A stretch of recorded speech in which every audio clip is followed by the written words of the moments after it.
There we go. Give that yourselves and Bonus and Windermere a round of applause.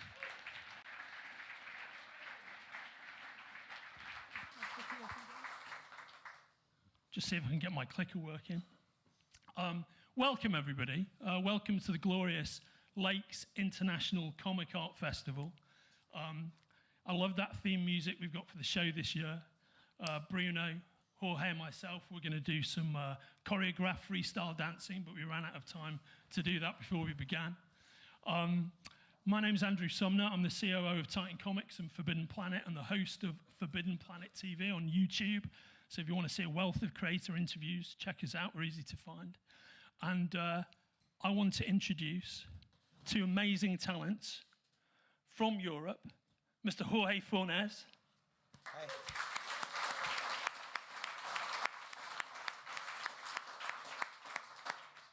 And Mr. Bruno Redondo.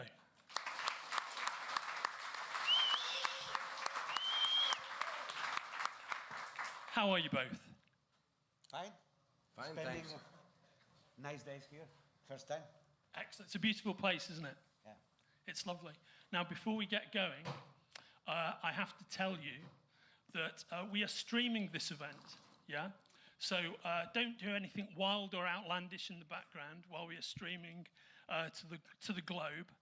And also, I have to say many, many thanks to our key sponsors, the Arts Council of England.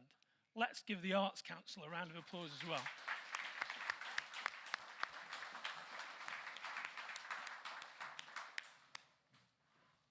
So it's your first time in the Lakes then, guys, yes? Yeah. And when did you get over? When did you land? It was in the afternoon. Yeah. More or less. Yes, the flight was delayed 1 or 2 hours. Yeah. And Thursday afternoon, yeah. Yep, right.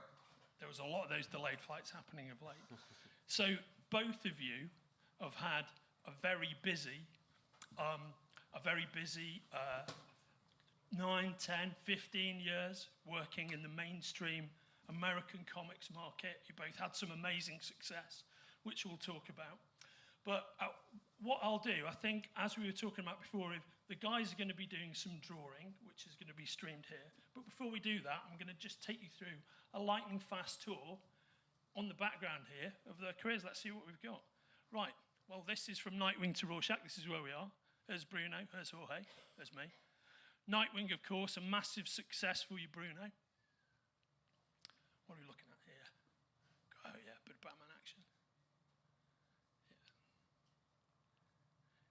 As an art fan, you look at great art and then you just stop talking for a sec. So can I look at this and talk? I'm going to scroll you through. There we go.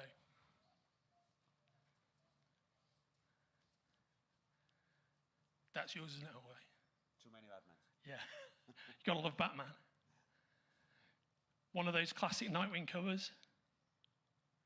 Oh yeah, this is one I absolutely loved, mate, by the way. Fantastic. Yes, we did yeah. a line of comic book covers inspired by the pulp Yeah. novels of the USA in the 60s. Yeah. I'm doing another bunch for Harley Quinn now. Oh, lovely. Yeah. Lovely. Close to that. Oh, it so suits your style, mate. Guys, what for both of you, what was your background? Jorge, how did you get into comics? 10 years ago, I'm almost new on the business. Yeah. I used to be working on a car repair shop, a Ford dealer, Yeah. during 20 years. And one day I thought, okay, I don't like my life. I wanted to be a comic book artist since I was a child, but I have no chance to do it because when I lived in the 80s, 90s, there is no art schools, no internet, so to be a comic book artist for the USA were not an option. Yeah. And someday I say, okay, I want to change that. And I started to draw again and send my portfolio to the US editors. I didn't know anyone at the business. And go to the Barcelona Comic Con to see the editors, to show the portfolio, and get feedback about that. And second, I started to draw at night. During the day, worked on a Ford garage, and drawing at night, every night, every night, every night. And the second year at the interviews at the Barcelona Comic Con, the Marvel and DC people told me, okay, we like your work. We want to see what you can do without working with the cards, so drawing all the day. And we will give you the first chance to do some pages for Marvel and DC. We want you on board on less than a week.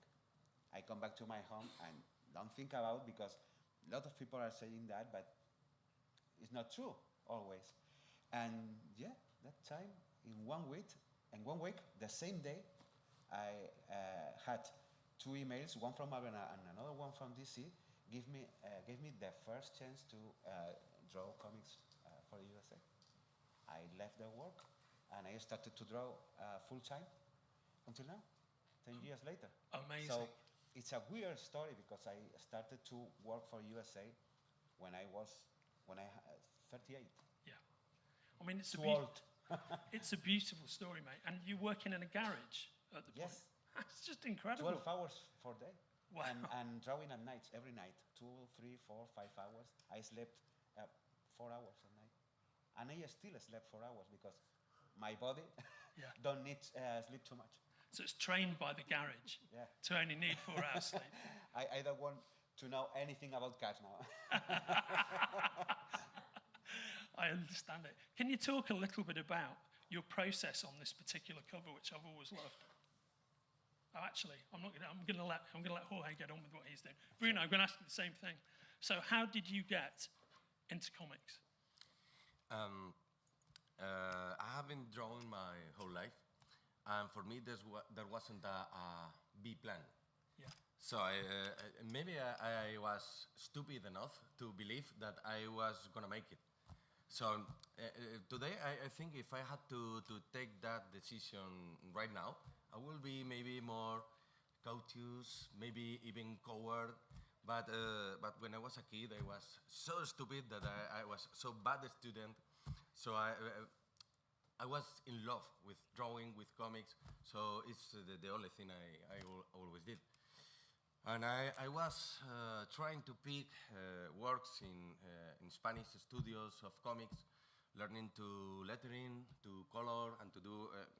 I was the boy for everything. Yeah. And the thing is that.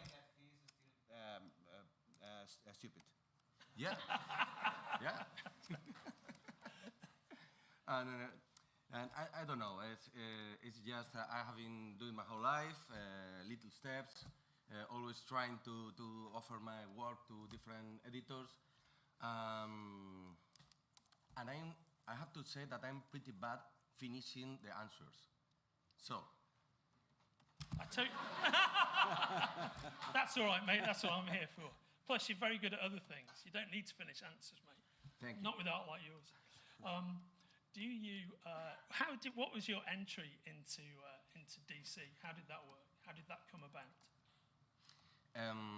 I published some little comics in Spain, but I was making test pages for American editors, but I was convinced that it was gonna be more easy for me to get into European kind of comics than the American comics. The thing is that I was making test pages for French editorials, and there was a convention in Barcelona, which I was meeting a lot of French editors, and everybody said no.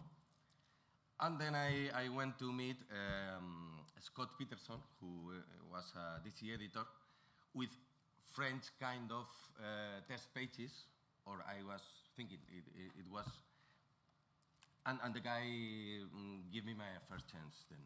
Yeah. So I started working in not superhero comics, which is what I really wanted to do, but I was working in weird adaptations from movies, TV series, with people with guns.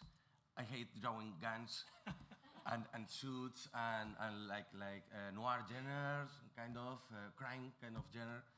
And I spent my first years for DC doing that. People with suits and guns. Yeah, because you did the Human Target with Len Wein, right? Yes. Yeah. And how did you have much to do with Len when you were creating the comic? Did you speak to him? No, we didn't speak much.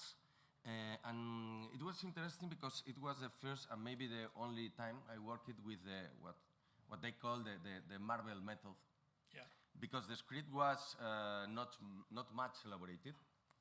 It allowed me to take many storytelling decisions. It was like this line, this text, for full page, for example. So it was funny. It was like working with the trust that you was gonna take the right decisions. Yeah. And then he write the dialogues after the pages. Yeah, that's very interesting.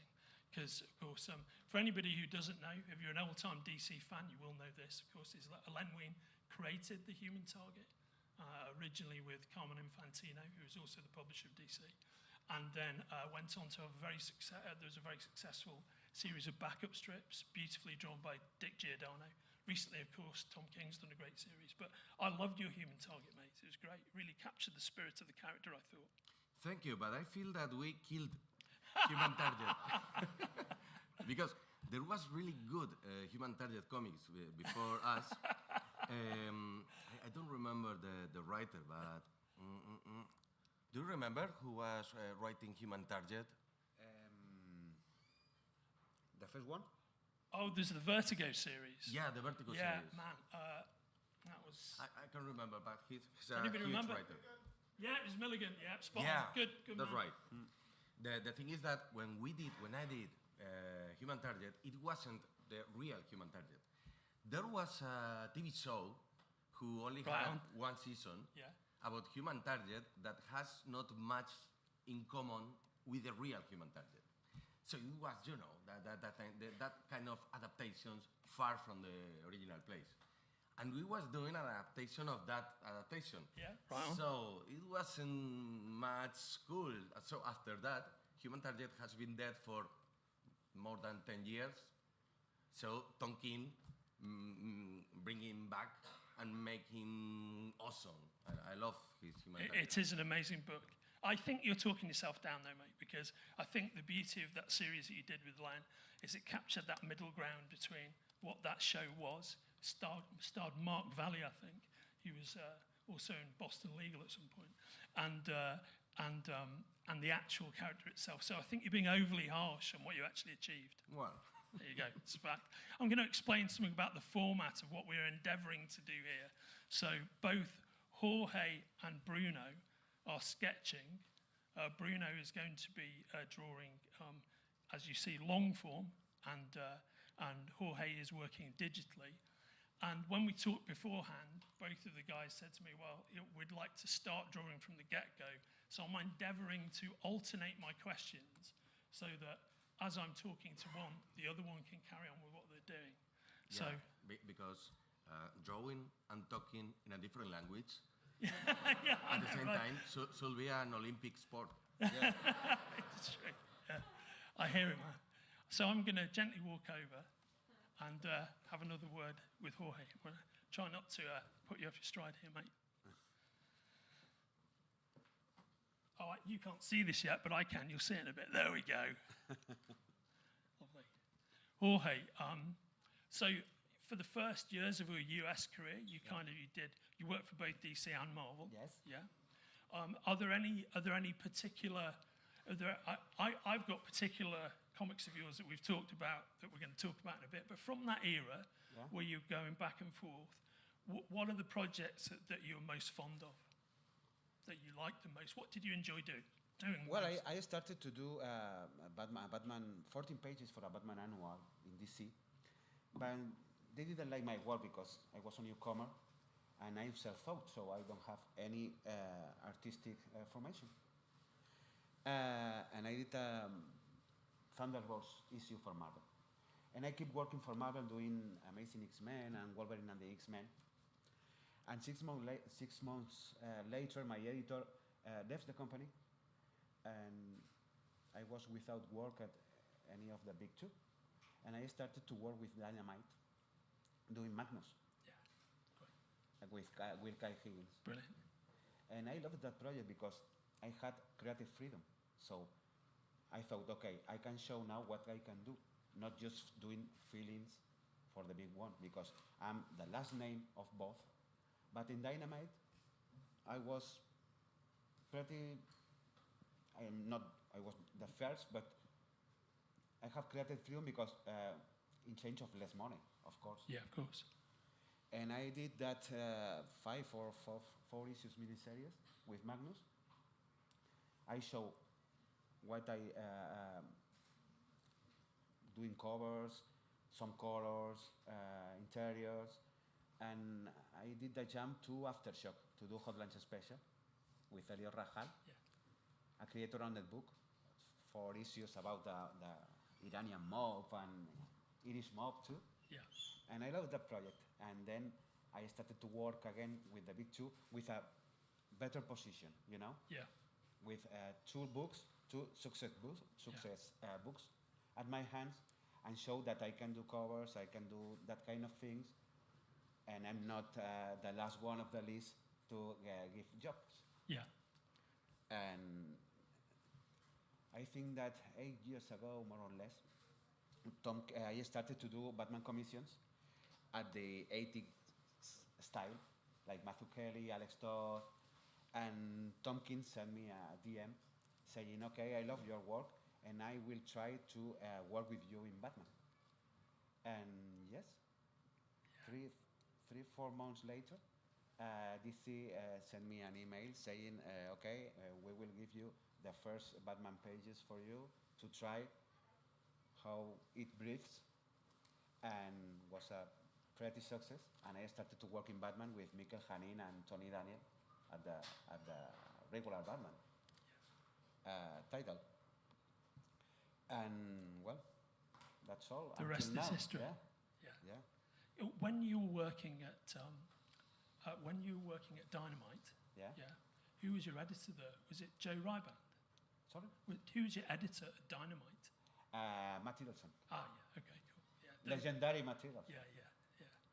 It's interesting that is the thing that really opened you being able to properly creatively express yourself for the DC guys. Yes. And I'm not surprised that Tom reached out in the way that he did. And certainly the first project that you did with Tom that I made a big impact on me Yeah. was Danger Street. Mm-hmm. And what was it like? And that features so many of my favourite DC characters, essentially the B-list characters of DC. And one of the lineup of Danger Street is my grandfather, Pop Smythe's favourite all-time character, who's not Sergeant Rock, and that was the Warlord, Travis Morgan. Yeah. So when you got that assignment, what was it? Because your versions of all those characters are so beautiful. Thank you. What was it like researching those, and how easy was it to come up with your vision of what they should look like? Yeah, the good thing about Dangerous Street is that nobody cares about the characters. They're forbidden characters. Except my granddad. And Tom called me and say, okay, I have a project for you. That's forbidden characters, and we will do the series thinking about how I write a television series, a television show, but in comic books. And I said, Tom, I'm not sure about that. I don't know who are that characters. I know a couple of them, but no the children, not the Green dingbats. Team, not. Actually, they're bad characters, so it's just for one issue. Yeah, right on. But I think that DC sent to Tom all the trade paperbacks they put on sale.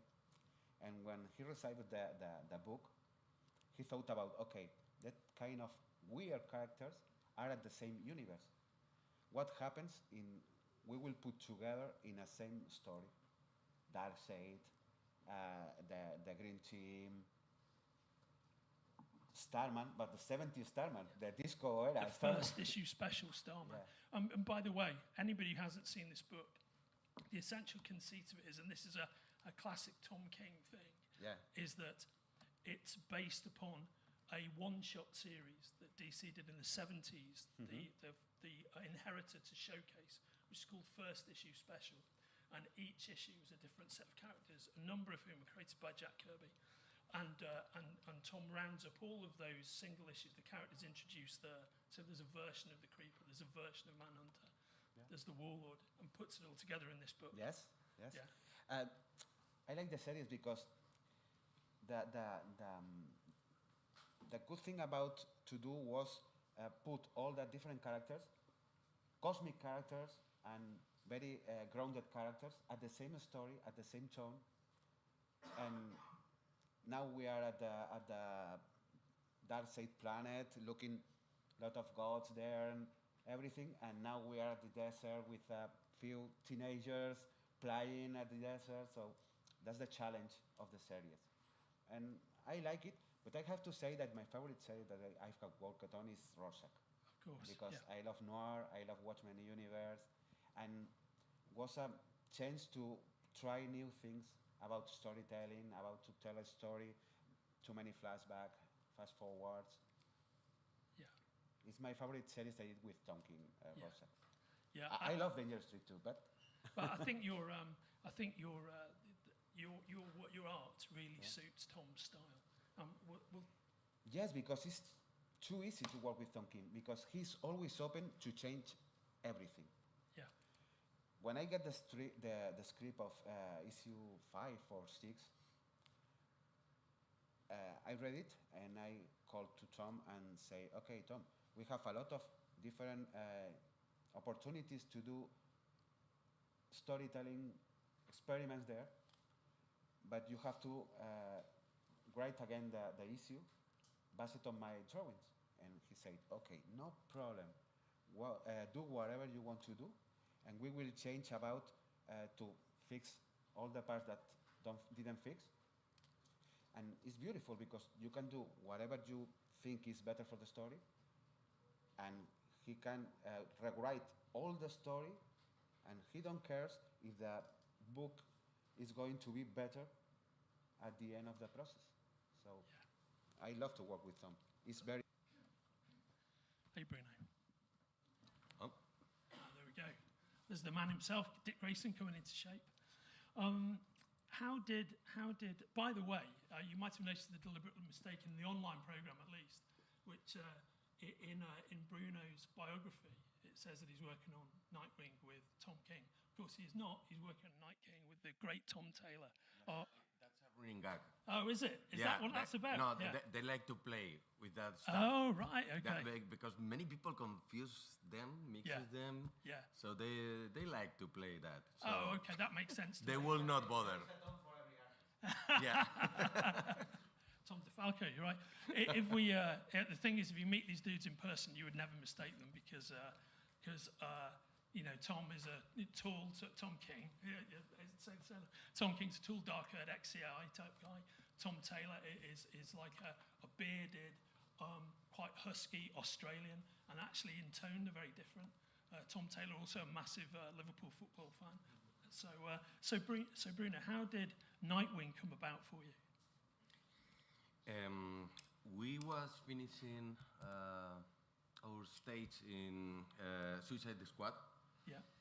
When DC was already thinking that we could be a good team facing something new, and we was talking about some big titles at some point. But when we mentioned Nightwing, I first thought it wasn't. I first thought my inner process was, it's not in a good place right now, Nightwing.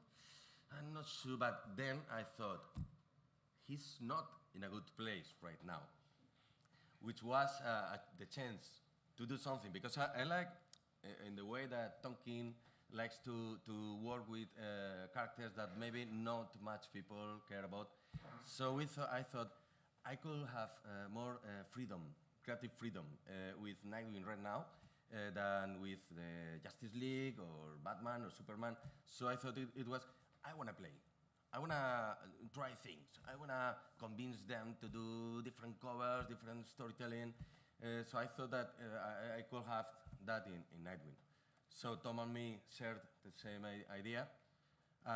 We had long conversations about that. I had long conversations too with the colorist, Adriano Lucas, who is a very, very important part of the Nightwing series. And that's how it came. Yeah, I mean, as you know, Bruno's won 2 Eisners for Nightwing. So round of applause. I'm sorry, but I want 3. It sounds like I'm maybe stupid for saying no. I have 3. Yeah. Forgive me. He lost 7, but he don't say that. I lost more than I won. That's true.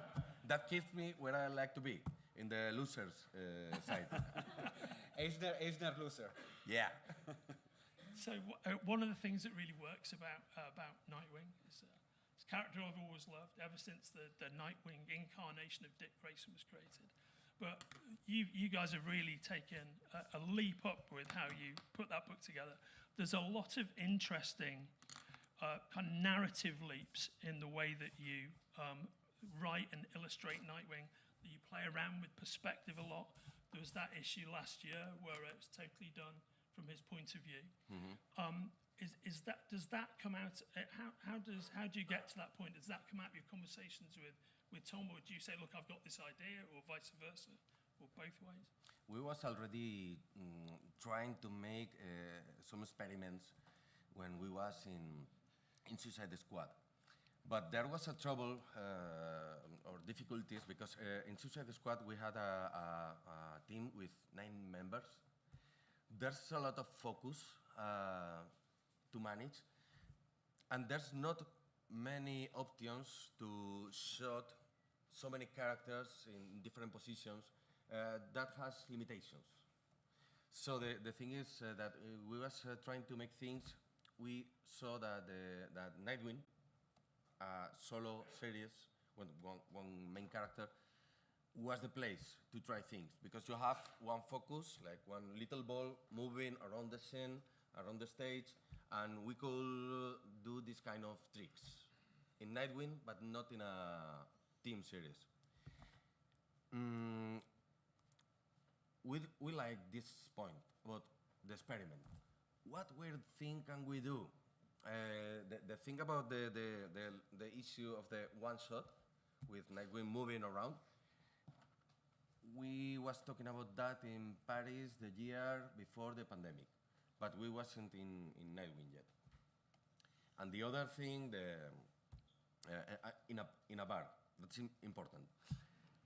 And the next weird issue we did, the POV, the point of view from Nightwing eyes, that happened in a bar in Madrid. In a bar again. In a bar again. So, and Jessica was there. There's a picture of the 3 of us, really late by night, talking in a little table, saying, what weird shit can we do now? And we found that idea with beers, in a bar. That's our way to build things. So your creative juices were flowing out of the optics of the bar. I get it, yeah. No, we like to talk in person. Yeah. I think that synergy is important to find different ideas. Yeah. The bar synergy, he means. Have you, Tom's over in Europe at the moment, isn't he? Tom Taylor. I think he's over in Europe at the moment. I think I saw he's in Paris the other day. He has been in Europe. I'm not sure if he still is, but he was in Paris last week. Yeah, I saw that. I was just wondering if you had a chance to see him this time around. No, not this time. He's traveling with the family and trying to take some time for them, which is important. Yeah. Mate, could you, before you get back to it, just show the audience your tattoo? Yeah, well, I have, this is new. This is still healing. Fantastic, mate. Thank you.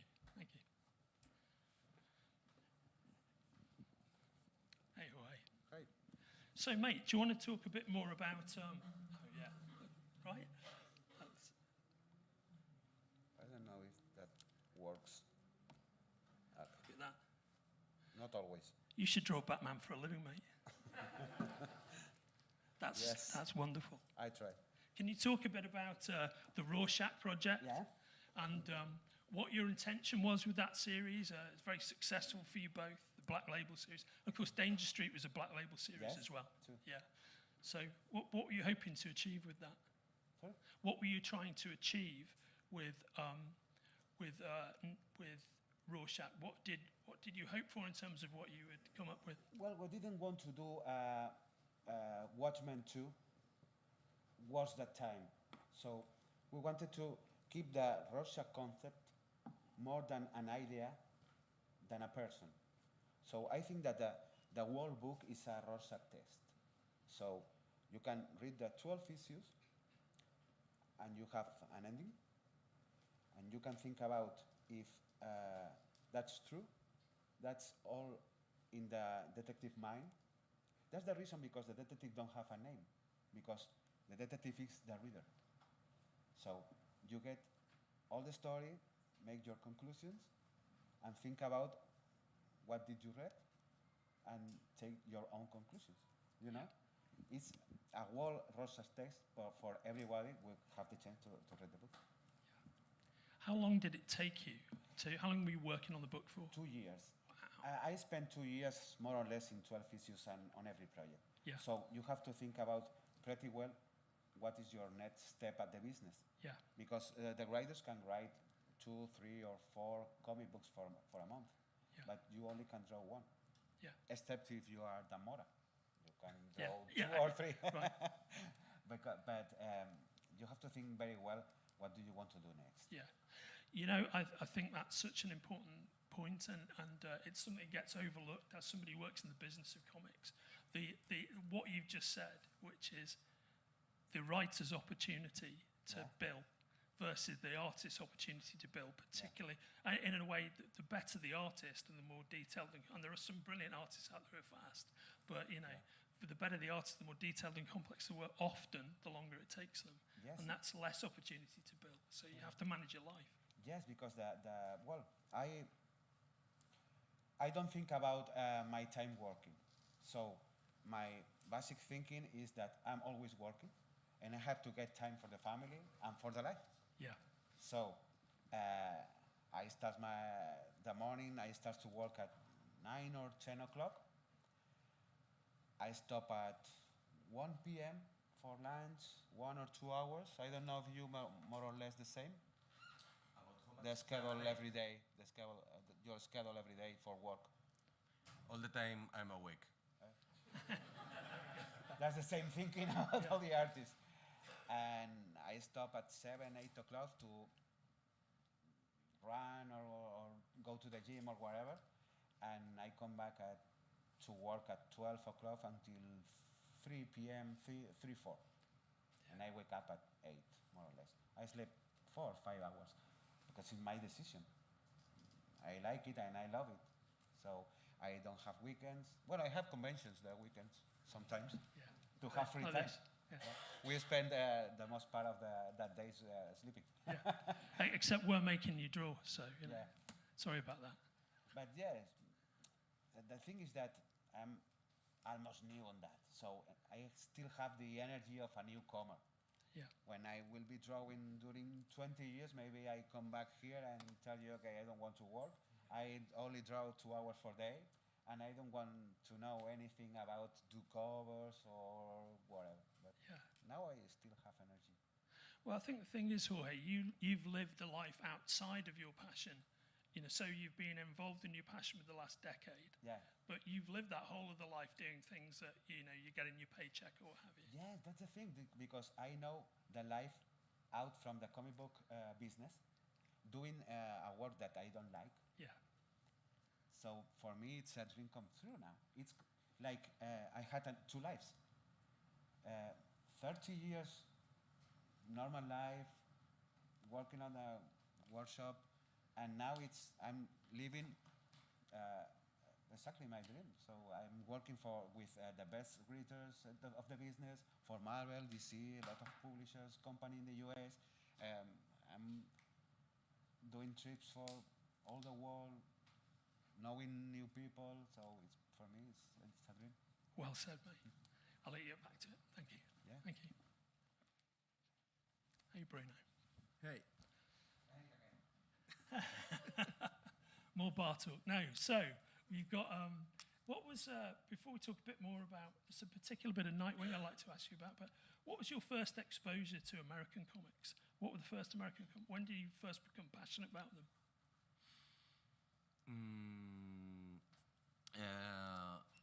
As a kid, when Yeah. Here you call it, I think, the tooth fairy. When Yeah, the Tooth Fairy. Yeah. We call it El Ratoncito Pérez. It's a mouse, okay? But it's the same story. Yeah. He brings you gifts when you lose a teeth. So, I think I like that version better, to be honest. It's a mouse. I don't know, it's weird anyway. You don't have to think too much on that. The thing is that my parents used it the gift was comics. It used to be a kind of Mortadelo y Filemón, who is a kind of comedy comics, Spanish comics. But at some point, it looks like they didn't find it. But they found Teen Titans 1 from George Perez and Mark Wolfman. It was the one about the wedding of Donna Troy. Yeah. And it was a big shock for me because suddenly it was too serious, like, whoa. What is this? This is like mythology. This is too serious. So this was my first impact. But in a few pages, I perceived, mostly because of the way Josh Perez drew the people and the emotions, that the way that I suddenly knew these people, their emotional movements, and it was like magic. Like suddenly, starting from the end of a story, it was like a little bit shocking. So that was my first impact. Then when the X-Men from the 90s series approached and the Batman series, I started to look more for myself about superheroes genre, and I started to buy my first comic books. So it was a little step by step. In Spain, we had more presence of Marvel comics than DC comics because of the publisher was doing just a few things with the characters. So that's the answer, and that's the promised bad ending of my answer. Thank you. And it's interesting you should name check the Titans, because I've just before we met, I read them last year, but I reread the collected edition of your Titans arc for Nightwing.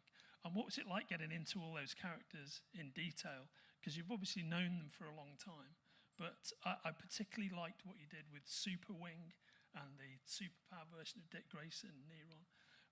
Did you enjoy illustrating all those guys? Yeah. For me, Nightwing and the Titans are something I grew up with. So I'd like to work more with the Titans, because in Nightwing they are special guests. Yeah. So I hadn't the chance to work in the design or deeply study the characters in the same way that I did with Nightwing and Barbara Gordon, for example. But I enjoy them because they are kind of family. Yeah. And I think that their presence in the Nightwing series means the same. If you are talking about Nightwing, you need to talk about his family. And his family is the Bat family, but also the Titans. Yeah. Amen. And there's a particular Bat family member who's my favorite out of all the characters you illustrate, and that's Bitewing. Mm-hmm. Bitewing is an amazing character. Yeah, it's the new one in the house. Yeah, it looks like his canine adventures is something that you really enjoy drawing because he's so full of life. Yeah. Yeah, it's what the character means. It's like a son. It's the fresh air of that energy that the dogs have. Yeah. Which is they are living the moment. They are happy to see you every time, and that's an energy that always gives you a positive push. Yeah, yeah. Well said, mate. Thank you. Look at your. Should we look at that? Hey? There you go. Well, hey, what were the first US books that you read? Yeah. Oh, like Bruno, more or less, because Marvel and DC were very well published in Spain and in the 80s and 90s. And we are sons of that era. Juanjo, even, it's a son of that era. Because we started to learn how to read with Spider-Man, Batman, mostly Marvel than DC, no? Yeah. Mostly Marvel than DC. But we are sons of that era. And I think that the new wave of Spanish artists are sons of that era. Because we grew up and we had the same week Watchmen, Alan Moore's Swamp Thing, Bile's Superman, so Dark Knight, the same week. So it was crazy. Yeah. And that's the way that I started to keep reading comic books my whole life. Yeah. It was an extremely fertile period of time. Are there any particular European books that you're fond of? Sorry? Any European books that you're fond of? Any Spanish artists? Any Spanish titles? Yeah, I love a lot of Spanish artists because in the 80s, 90s, they were in Barcelona. A lot of new artists. Now, some of them are working for the US, like Pascual Ferry. Yeah. They did the jump. Carlos Pacheco, Salvador La Roca, all that kind of people were reference for us, you know. Yeah. So he started the road that we keep following back his road to go to the US. And when internet comes, you have the chance to send your portfolios and drawings to the US editors. So it's easiest now than in that era. Thanks, Jorge. Thank you. What I'm going to do now is, could we turn the house lights up just a little bit, please, a smidge? If possible, oh yeah. So we've got about 10 minutes left. So, and as you can see, I've been trying to tread very carefully about letting these guys draw and ask them questions at the same time. But it is now that time, if anybody's got any, take some questions from the audience. The gentleman in the front with the cap. This is a question for Bruno. Hi. We were talking earlier about the rungs of the layers of going into the secret layer of the villains and showing Dick going through the motions of taking down layer by layer, all on one splash page. Who came up with those ideas? And certainly with the VOV issue, was that you saying, I want to play with this idea and taking that to Tom, or was that Tom saying, I've got this idea? Would you be able to do it? It's a mix. It happens along a conversation, like saying, what could we do? And I will share sometime different approaches to the one-shot issue. In the first version, I was thinking about sharing the upper frame of the page, but having panels in the low side. But Tom said, no, full one image. And I was, okay. He pushed it a little bit. It's funny because there's a Spanish edition of this. I don't know if you have seen, but it's printed in only one paper. So you can open it, and it's like 4 meters long. It's really awkward to read. Did it take longer to do or plan that kind of issue, so the POV issue and that kind of framing? Does it take longer to, because obviously you've got time frames to put a book together. Yeah. It took over 2 months because there was nobody's doing that for a reason. So I had to build different ways for the format of the digital size, because it's impossible to have this size with so many pages in high resolution. So I had to make a special format with double spread with ears, is what I called. So I could place 2 pages, taking a look at the other 2, the past one, the next one, to fit everything. then I had a low-res solution file with every pages to check if everything was fitting. Because when you do this, the size of the characters, the scale needs to fit. And the perspective, you need to do a lot of tricks because it's impossible to have a picture of this long without changing the angle of the building. So I have to do a lot of tricks to hide it. So it took a lot of time. The little details about the construction, the perspectives, yeah. Thank you.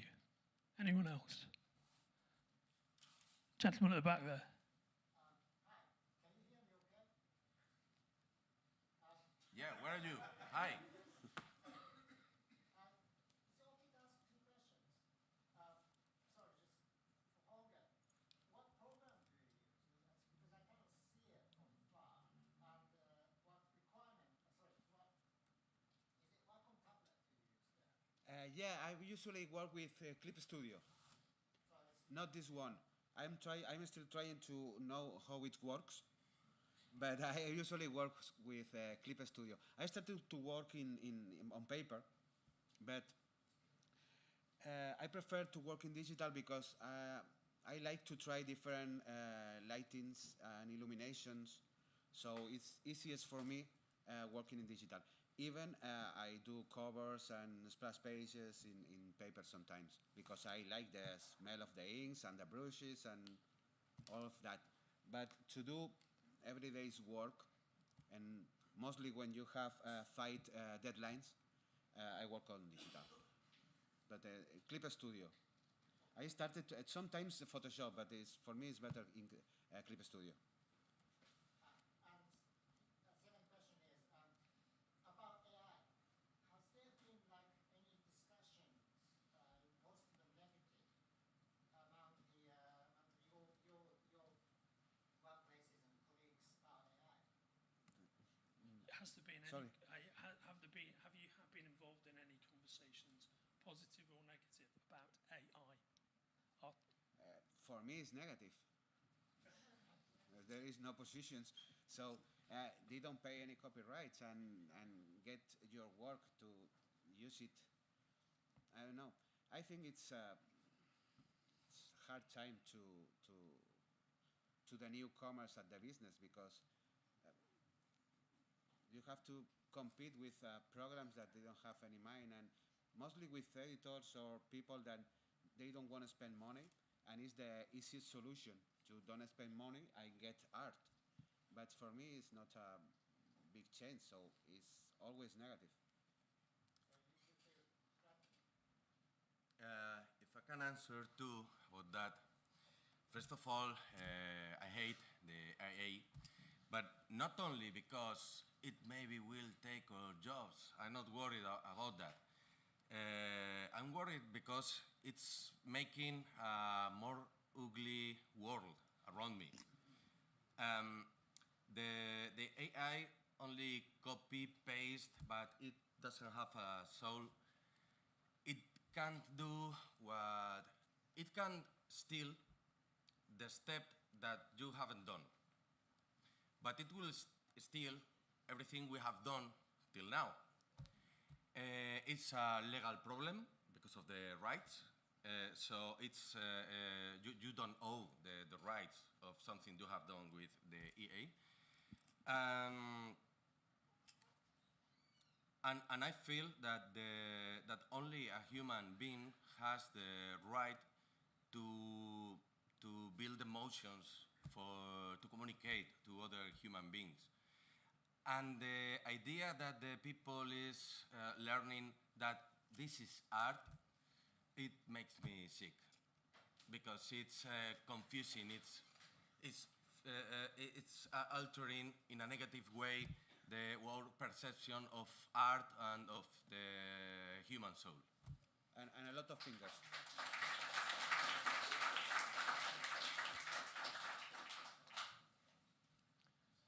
Anyone else? Yes, sir. Sorry. Obviously, you're both most well known for your DC work,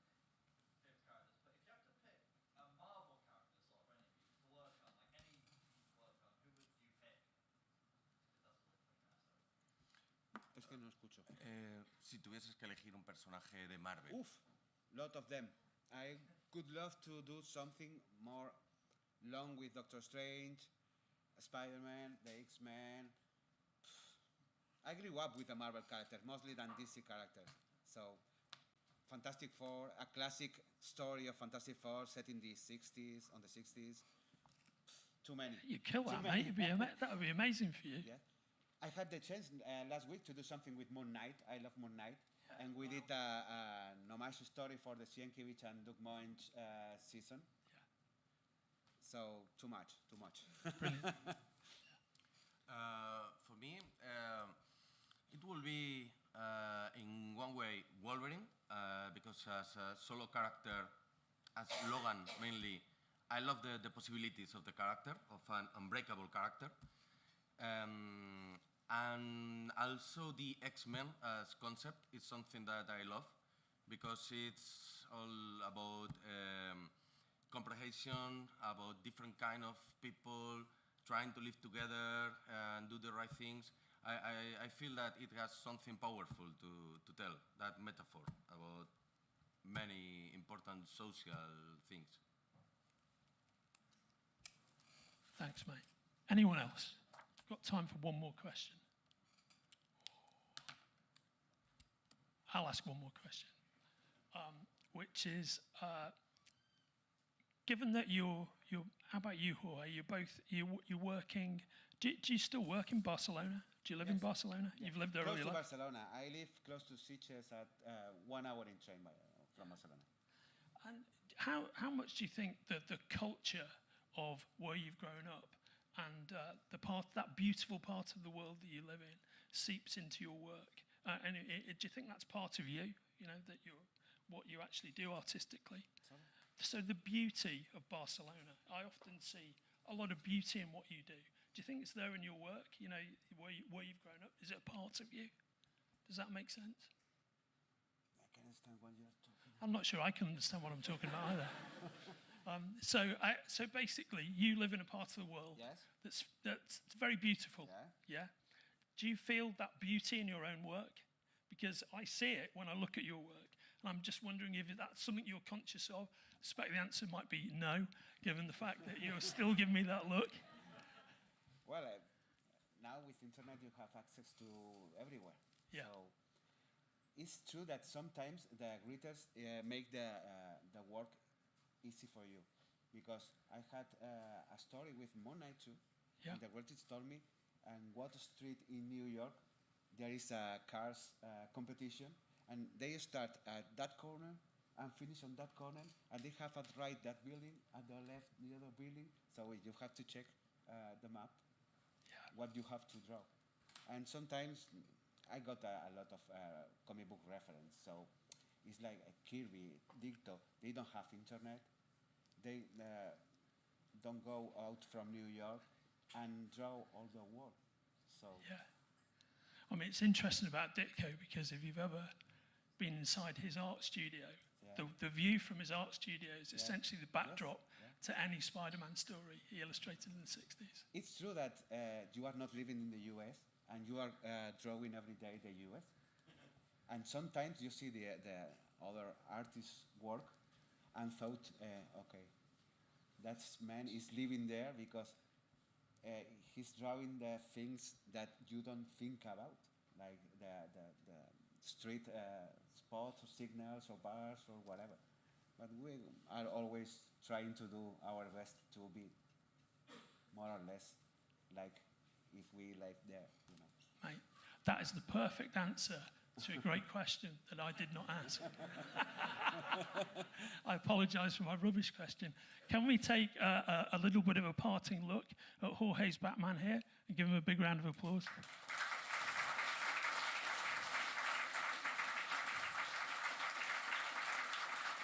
And Bruno's Nightwing, and give him a big round of applause. We're doing the images in reverse order. Gents, thank you so much for flying all this way and spending all this time with us this weekend.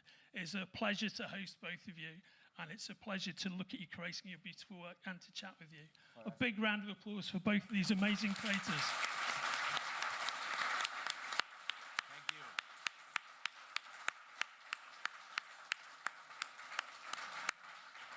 Thanks again to the Arts Council England, and we'll see you throughout the show across the weekend. Thanks, everybody. Thank you.